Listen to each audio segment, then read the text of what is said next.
Hello friends, ఇవాళ మా కొంపలో గ్రాసరీస్ అయిపోయాయి, ఇది తెచ్చుకుందాం రండి. ఇవాళ నాతో పాటు మిమ్మల్ని షాపింగ్ తీసుకుపోతా. ఇండియన్ మార్కెట్ అనమాట. ఇక్కడ A to Z చింతపండు నుంచి కరివేపాకు వరకు మన పప్పులు, ఉప్పులు, చట్నీలు అన్నీ దొరుకుతాయి. బూడిద గుమ్మడికాయ, అల్లం ఎల్లిగడ్డ అన్నీ A to Z ఉంటాయి. కానీ కొంచెం కాస్ట్ ఎక్కువ ఉంటాయి, ఎందుకంటే ఆబ్వియస్లీ ఎక్స్పోర్ట్ ఇంపోర్ట్ ఛార్జెస్ ఉంటాయి కదా, అవన్నీ ఇస్తారు.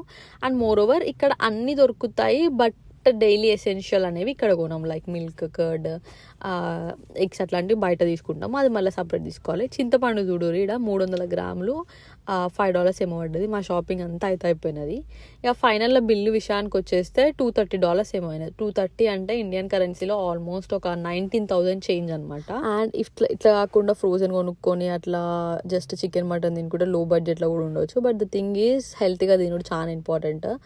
డబ్బులు ఎంత సంపాదించినా మంచి తిండి తినాలి. ఇక షాపింగ్ అయిపోయింది. జిలేబీ తినుకుంటూ ఇంటికైతే పోయినాం. That's it.